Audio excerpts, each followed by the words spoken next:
Good morning, everyone. So, welcome back to my YouTube channel.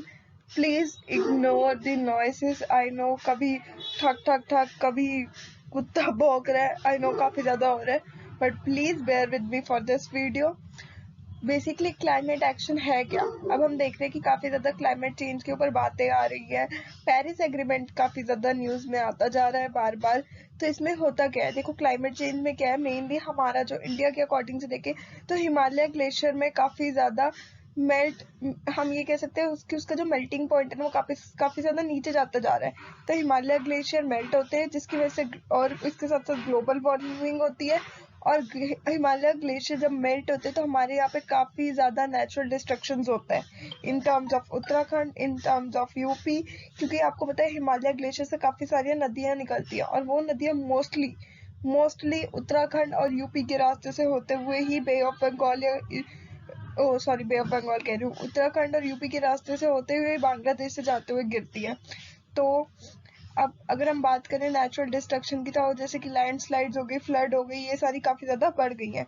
इसके अलावा एक जो ग्लेशियर होता है, अब इधर होता क्या है कि जब एनवायरनमेंट में हीट ज्यादा बढ़ती है ना तो ग्लेशियर अपने आप मेल्ट होने लगता है. वो मेल्ट होने लगता है तो अपने आप फ्लो जो है वाटर का वो काफी ज्यादा तेज होता है. कई बार तो ऐसा होता है कि बड़े बड़े ग्लेशियर के मतलब बर्फ के टुकड़े ही पानी में आके गिर रहे होते हैं जिसकी वजह से वाटर का फ्लो काफी ज्यादा हैवी हो जाता है. ठीक है. अब नेक्स्ट अगर हम बात करें तो टेक्सास की बात करें तो वहाँ पे एक्सट्रीम कोल्ड है और इसका ग्लोबल वार्मिंग से क्या लिंक्ड है. एक्सट्रीम वेदर जो है टेक्सास का, वो हो सकता है कि वो आर्कटिक पेनिसुलर क्या होता है, जैसे कि हमें पता है कि हमारी अर्थ जो है, जस्ट अ सेकेंड, हमारी ये अर्थ है, प्लीज इग्नोर.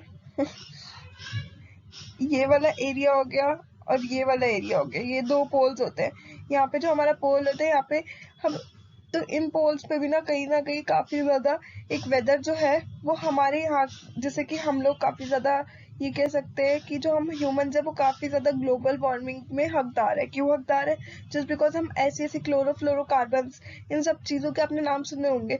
ये सारी चीजें इतनी ज्यादा हैवी गैसेस होती है कि वो एनवायरनमेंट में एक हीट पैदा कर देती है जो कि कई बार अच्छा नहीं माना जाता. यही रीजन होता है कि वो हीट जब हमारे एनवायरनमेंट में घूम रही होती है तो एक तरफ तो बिल्कुल ज्यादा कोल्ड वेदर हो जाता है और एक तरफ काफी ज्यादा हीट अप हो जाता है अगर हम कंपैरिजन करें तो यहीं पे बात की गई है कि जैसे टेक्सास में क्या है कि काफी ज्यादा कोल्ड है. इट मे बी कि ये जो चीज हो रही है ये आर्कटिक पेनिसुला से कनेक्टेड हो. वहां पे जो वार्मिंग चल रही है at a rate most twice the global average. जो ग्लोबल एवरेज का जो रेट है ना उससे डबल वहां पे कोल्ड पड़ गया है, ये आप लोग समझिए. और usually there is a collection of wind around the Arctic keeping the cold log far to the north, but global warming has caused gaps in the protective winds, allowing intensely cold air to move south. अब इसमें क्या होता है? इसमें ये होता है कि जैसे कि वो जो एनवायरनमेंट है ना उसके आसपास कुछ कोल्ड विंड्स होती हैं. हम ये कह सकते हैं कि कोल्ड विंड्स जो है वो उस जगह को जो है कलेक्ट करके रखती है, उस जगह को एक साथ बांध के रखती है. बट जैसे ही ये विंड के बीच गैप्स बनने लगते हैं तो हम कह सकते हैं कि ये जो प्रोटेक्टिव विंड्स होती है, ये जो अंदर की जो कोल्ड विंड्स होती है उनको अलाउ करती है कि वो बाहर घूमे. जैसे कि ये कुछ प्रोटेक्टिव विंड्स है, ठीक है, इस रीजन की. और यहाँ पे हमें दिख रहा है कि ये कोल्ड विंड्स चल रही हैं. ठीक है, कभी यहाँ से कभी यहाँ से. अब जब इनके बीच में ऐसे गैप बन जाते हैं ना तो अंदर की जो कोल्ड विंड्स होती है बाहर की तरफ को मूव करने लग जाती है. तो वहां पे यही बात की गई है कि जो ग्लोबल वार्मिंग है वो इन प्रोटेक्टिव विंड्स के बीच जो है वो गैप पैदा कर देती है जिससे कि कोल्ड विंड्स बाहर चली जाती है. तो यहाँ पे यही बात हुई है. इसके अलावा कंसर्न्स के जैसे कि मैंने आपको बता दिया क्लाइमेट वल्नरेबिलिटी, जिसमें कि हम रैंक्स के अकॉर्डिंग ऑल ओवर वर्ल्ड में जो हमारी जो अर्थ है उसमें हम देखते हैं कि हमारे किस अकॉर्डिंग से किस रैंक है. बेसिकली मापा जाता है, एक मापदंड दिए जाते हैं कंट्रीज को, उसके अकॉर्डिंग आंका जाता है कि किस कंट्री की क्या सिचुएशन है. इसके अलावा इम्पैक्ट ऑफ अक्यूमुलेटेड कार्बन. अब हमें पता है कि हमारी जो इकोनॉमीज है जैसे ही वो स्पीड अप कर रही है तो उसी तरीके से अंदर इकोनॉमीज में कार्बन का जो यूज है वो काफी ज्यादा बढ़ रहा है जो कि कहीं ना कहीं इफेक्ट कर रहा है एनवायरनमेंट को. इस चीज का हम जो एग्जाम्पल है वो हम उत्तराखंड के थ्रू देख सकते हैं. इसके अलावा डिल्यूटिंग ऑफ क्लाइमेट सेफगार्ड्स। अब इसमें